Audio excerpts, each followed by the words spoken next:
आज जो मैं आपके लिए एसबीआई का म्यूचुअल फंड लेके आया हूं, अगर आपने सिर्फ आज से 3 साल पहले उसमें 50,000 का अमाउंट लगाया होता, सिर्फ 50,000 का, तो वो 50,000 आज 1,13,256 बन गया होता, सिर्फ 3 साल में। यानी 126% से ज्यादा का रिटर्न।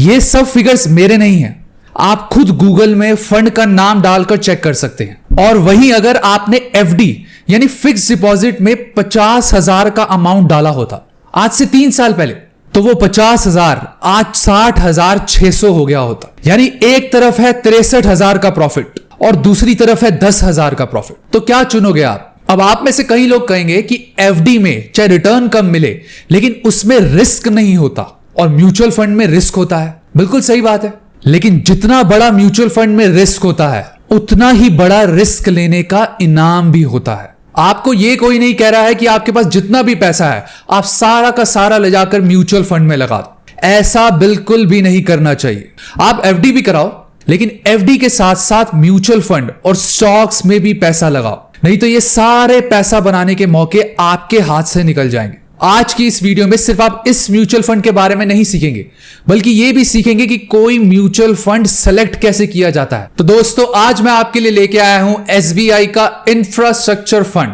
जिसने पिछले 1 साल में एसबीआई के सारे म्यूचुअल फंड्स को पीछे छोड़ दिया है। जी हां, ये टॉप परफॉर्मिंग म्यूचुअल फंड है एसबीआई का, जिसने सबसे ज्यादा रिटर्न दिया है पिछले 1 साल में। लेकिन इस फंड में ऐसा खास क्या है? तो आज की इस वीडियो में हम इस फंड का डिटेल्ड एनालिसिस करेंगे कि ये फंड आखिर है क्या, ये आपके पैसे कहां लगाता है, इसने पिछले सालों में कितना रिटर्न दिया है और आगे कितना रिटर्न दे सकता है, इस फंड में रिस्क कितना है, और मैं आपको कैलकुलेट करके भी दिखाऊंगा कि आप इस फंड में कितने पैसे लगाएंगे तो आपको कितना पैसा मिलेगा। जैसे 50,000 लगाएंगे कितना मिलेगा, 1 लाख लगाएंगे कितना मिलेगा, या 2 लाख लगाएंगे कितना मिलेगा। तो इस वीडियो को पूरा देखना और सब्सक्राइब कर लेना, क्योंकि मैं हर हफ्ते आपके लिए ऐसी ही धमाकेदार वीडियो लेके आता हूं। एक जरूरी बात, ये कोई रिकमेंडेशन या बाइंग एडवाइस नहीं है, ये वीडियो सिर्फ एजुकेशनल पर्पस के लिए ही है। Mutual funds are subject to market risk, इसलिए एक्सपर्ट की एडवाइस लेके ही इन्वेस्ट करें, क्योंकि आपके पैसे बहुत कीमती हैं।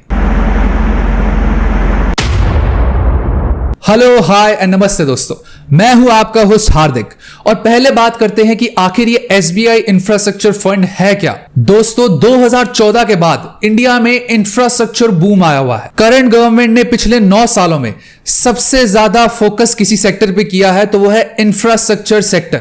रोड से लेकर एयरपोर्ट, रेलवे मॉडर्नाइजेशन से लेकर ब्रिजेस एक्सेट्रा की रिकॉर्ड कंस्ट्रक्शन हुई है। पिछले 9 सालों में 50,000 किलोमीटर की रोड बनाई गई है और गवर्नमेंट का टारगेट है कि 500 नई वंदे भारत ट्रेन लाने का। तो जब इंफ्रास्ट्रक्चर में बूम आएगा तो इंफ्रास्ट्रक्चर के म्यूचुअल फंड्स में भी बूम आएगा। तो एसबीआई का इंफ्रास्ट्रक्चर फंड आपके पैसे उन कंपनीज में इन्वेस्ट करता है जो इंफ्रास्ट्रक्चर सेक्टर में है। फॉर एग्जांपल, ये cement companies, construction companies, heavy equipment companies जो कंस्ट्रक्शन में काम आते हैं, एनर्जी सेक्टर जैसी कंपनियों में इन्वेस्ट करता है। यह फंड 2007 में लाया गया था, यानी ये 16 साल पुराना फंड है और इस फंड का एसेट साइज है 1,165 करोड़। इस फंड में आप मिनिमम 5,000 पे लमसम इन्वेस्ट कर सकते हैं, यानी एक साल इन्वेस्ट कर सकते हैं मिनिमम 5,000 और मैक्सिमम कितना भी। और जो लोग एसआईपी करना चाहते हैं वो मिनिमम 500 रुपए महीने से अपनी एसआईपी शुरू कर सकते हैं। अब आते हैं इस फंड के रिटर्न्स पे, यानी पिछले 1 साल में, 3 साल में या 5 साल में इस फंड ने कितना रिटर्न दिया है। पिछले 1 साल में इस फंड ने 26% के करीब का रिटर्न दिया है, विच इज एक्सीलेंट। और पिछले 3 साल में इस फंड ने 31.5% से ज्यादा का रिटर्न दिया है और पिछले 5 साल में इस फंड ने 18.5% का रिटर्न दिया है। और सिंस इंसेप्शन, यानी जब से ये फंड शुरू हुआ है तब से अब इस फंड ने 14% से ज्यादा का रिटर्न दिया है। जैसा कि आप देख रहे होंगे कि पहले के कुछ सालों में इसका रिटर्न बहुत ही एवरेज था। उसका रीजन ये है कि 2014 से पहले गवर्नमेंट का इंफ्रास्ट्रक्चर इन्वेस्टमेंट बहुत ही कम था, जिस वजह से इस सेक्टर की ग्रोथ नहीं हो रही थी। लेकिन आप देख सकते हैं कि 2014 के बाद इस फंड की ग्रोथ शुरू हो गई थी। अब क्वेश्चन आता है कि ये फंड इतना पॉपुलर क्यों है और इसके रिटर्न्स इतने जबरदस्त क्यों हैं? दोस्तों, इंफ्रास्ट्रक्चर का सीधा रिलेशन होता है जीडीपी से। जितने ज्यादा हाईवे या रेलवे या रोड्स बनेगी उतना ही रोजगार बढ़ेगा और बिजनेस भी बढ़ेगा। और नई न्यूज के हिसाब से फाइनेंशियल ईयर 2024 में गवर्नमेंट ने टारगेट रखा है 10 लाख करोड़ का, कि वह 10 लाख करोड़ इंफ्रास्ट्रक्चर पे खर्च करेगी। तो जब इतना बड़ा अमाउंट इंफ्रास्ट्रक्चर पे खर्च होगा तो इंफ्रास्ट्रक्चर कंपनीज का प्रॉफिट और सेल भी बढ़ेगा, तभी ये फंड ट्रेंडिंग में है। अब आते हैं म्यूचुअल फंड कैलकुलेटर पे और कैलकुलेट करके देखते हैं कि कितना अमाउंट लगाने पर आपको कितना पैसा मिलेगा। पहले हम इस फंड में लमसम अमाउंट की कैलकुलेशन करते हैं, यानी अगर आप एक साथ 50,000 रुपए इस फंड में इन्वेस्ट करते हैं और हम इसका इंटरेस्ट रेट ले रहे हैं 18%। इसका रीजन ये है कि इसने पिछले साल में 25% से ज्यादा का रिटर्न दिया है और पिछले 3 साल में 126% का, लेकिन तब भी हम इसका एवरेज 18% ले रहे हैं क्योंकि अगले साल भी इसकी ग्रोथ अच्छी हो सकती है। और हम टाइम पीरियड ले रहे हैं 10 साल, तो सिर्फ 50,000 का अमाउंट लगाकर आपको 2,61,000 का अमाउंट मिलेगा, यानी 18% का रिटर्न। लेकिन अगर आपको म्यूचुअल फंड में अच्छा रिटर्न बनाना है तो आपको लंबे टाइम के लिए पैसा इन्वेस्ट करना पड़ेगा। तो इसलिए अगर आप इसका टाइम पीरियड 20 साल करते हैं तो सिर्फ 50,000 का अमाउंट लगाकर 13,70,000 का अमाउंट मिलेगा, जो कि बहुत ही अच्छा है। वहीं अगर आपका बजट ज्यादा है तो आप 50,000 से लगाकर 2 लाख का अमाउंट लगाते हैं, जो लगा सकते हैं 18% पे 20 साल के लिए।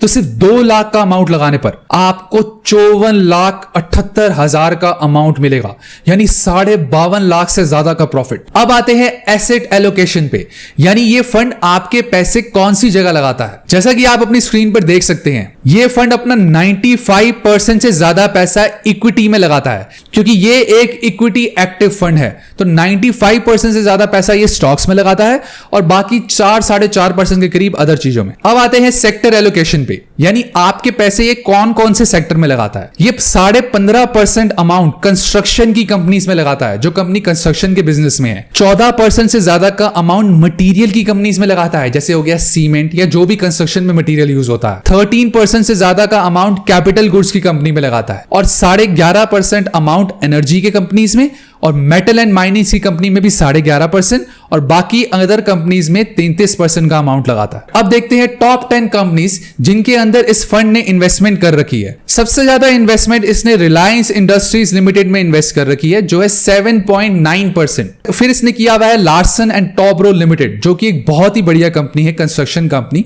और इसमें इसने 5.8% फंड इन्वेस्ट किया हुआ है। उसके बाद है टोरेंट पावर लिमिटेड, जो एक एनर्जी की कंपनी है, जिसमें 5.2% इन्वेस्ट किया हुआ है। फिर भारतीय एयरटेल, जो एक कम्युनिकेशन की कंपनी है, उसमें 4.6%। फिर श्री सीमेंट, जिसका नाम आपने सुना हुआ होगा, ये एक सीमेंट कंपनी है, उसमें इसने 4.5% इन्वेस्ट किया हुआ है।